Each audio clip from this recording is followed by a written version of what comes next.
Be careful who you open your doors to, because sometimes the enemy doesn't come with a sword. She comes with a soft voice, bare feet, and a hidden agenda. This is the chilling tale of Madam Amaka, a wealthy woman who showed kindness to a girl from the village, only to discover too late that the girl was sent with a purpose that would change her entire life. Once upon a time, there lived a woman called Madam Amaka. Madam Amaka was a woman many envied. She was rich, elegant, blessed with a flourishing salon, and married to Chief Dike, a prominent businessman. They had no children yet, but their home was warm, structured, and respected. When Amaka traveled to her late mother's village for a funeral, she met a woman, old, quiet, and very poor. She introduced herself as Mama Ozioma and begged Amaka to help her daughter Uju, who was suffering in the village. Uju looked quiet and humble, but looks can be deceptive. Out of pity, Amaka agreed. She brought Uju to the city to work as her maid. Amaka fed her, bought her nice clothes. She enrolled her in school. Amaka treated Uju like family, but she was in for a shocker. Amaka couldn't have predicted the calamity that was about to befall her. One day, Amaka's close friend Ngozi visited her. They were close friends and Amaka held Ngozi in high regard, which is why what Ngozi said troubled Amaka. Uju had come in to serve the two friends some refreshment, and after she left, Ngozi's countenance changed. "This girl, where did you say you brought her from?" she asked her friend. "From my village," Amaka responded. Ngozi drew closer. "There's something about her. She doesn't act like a maid. She watches everything, and your husband is acting a bit weird." Amaka laughed it off. "My friend, you watch too many African folk tales on YouTube. That girl is harmless. She is from a very humble background. Her mother literally begged me to bring her with me to the city," she said, trying to assure her friend. "My husband is probably stressed from work or his numerous business ventures," Amaka said. But her friend insisted. "My friend, are you blind? Didn't you see the way she acted around your husband?" Ngozi insisted. "Ngozi, please, don't go there. I hope you're not in any way suggesting my husband can have something to do with her. Please, let's change the subject," Amaka insisted. Amaka was correct. It was not logical for Amaka's husband to pursue any kind of illicit affair with Uju, because by all standards, Amaka was a beautiful woman, very intelligent, kind, and a fantastic cook, very well accomplished. But certain things do happen that would not make any logical sense. Even Amaka's younger sister Ijoma, visiting from Canada, noticed how Uju would stand too close to Chief Dike, her eyes too alert, her movements too graceful. Still, Amaka defended her. "She's just young and learning. Let's not suspect what isn't there." Amaka lived in the illusion of her picture-perfect life until things around her started going wrong. Chief Dike became withdrawn from his wife. He started sleeping in the guest room. His excuse was that he needed to work all through the night and didn't want to disturb her. Then the unthinkable happened. Uju got pregnant and boldly told Amaka that her husband was responsible. When Amaka confronted her husband, he simply replied, "She's my wife now. I've paid her bride price. You're free to leave." Amaka was confused. She just couldn't understand what was happening. It just didn't make sense. Amaka was crushed. Her world collapsed. She packed her things and left the house. Amaka just couldn't stand her maid having an affair with her husband under her nose and under her roof.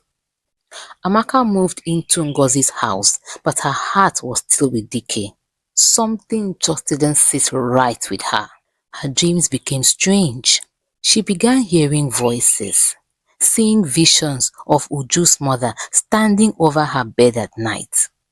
She told her friend about it and they both went to visit a powerful seer, Baba Ezendu, a blind prophet in a remote village. What she heard sent chills down her spine. If you're enjoying this story, please click the like button. It helps YouTube know that this story is interesting and it will be pushed out to more people. Remember to subscribe if you haven't. Thank you so much. Your husband is not in love. He is under a spell, Baba Ezendu said. The girl you welcomed into your home was sent to destroy it. The woman who begged for help is a snake and now she calls in your bed. There is no way Amaka would have known that Uju was sent into the house with a spiritual mission. Her mother, Mama Ozioma, was a priestess of an underground coven known for using beauty and manipulation to break powerful marriages and gain wealth through spiritual bonds.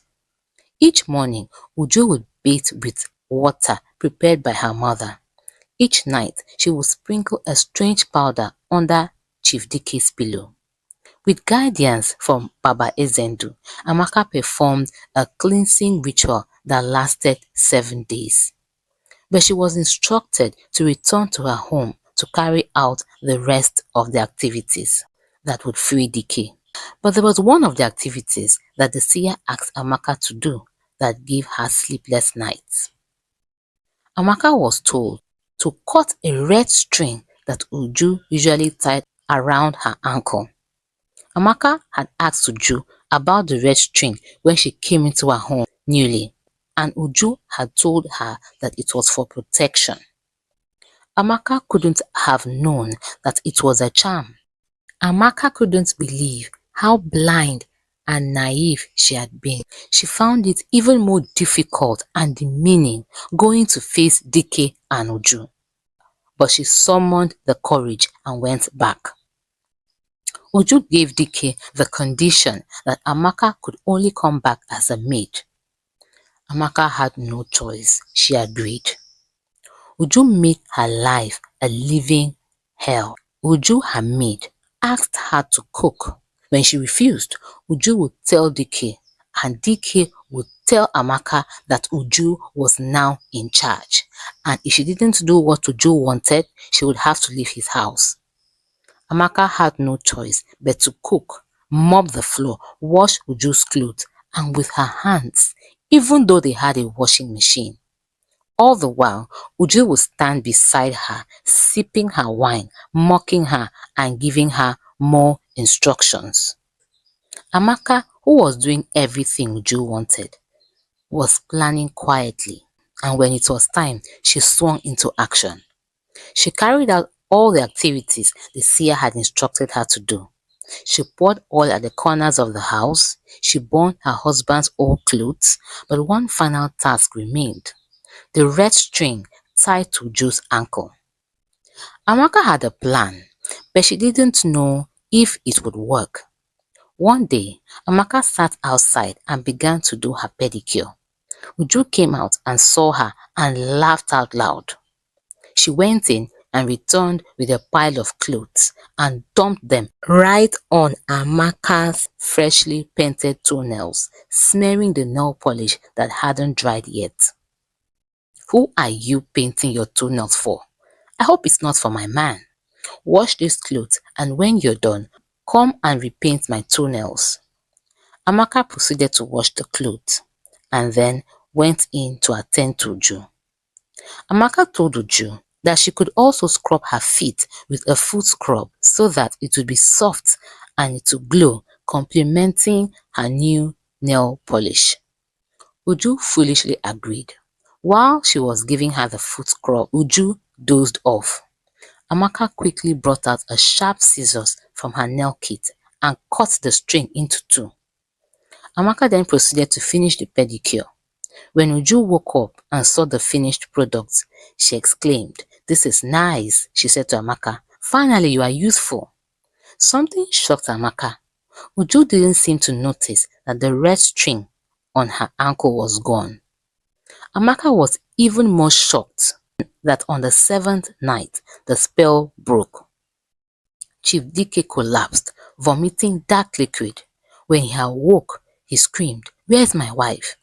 It was shocking that Chief Dike, that had completely abandoned his wife for months, was now asking about her. Amaka recounted to her husband everything that had transpired. Chief Dike was pissed. He went searching for Uju, but she was gone. No trace, no word. But there was one more surprise in store for Dike and Amaka. Months later, a young man arrived at the house. He introduced himself as Uju's lover. He then said he had been away in the village for his mother's funeral. He looked around confused, asking, "Where's Uju and my baby?" Amaka and Chief Dike were stunned. The young man revealed something that shocked Amaka and Chief Dike.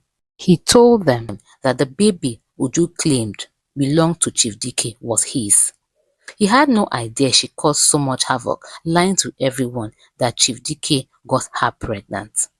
They searched for her in the village, but by then, Uju, her mother and the child had vanished. Rumors had it that Uju had returned to her mother's shrine. Nobody seemed to know where the shrine was located.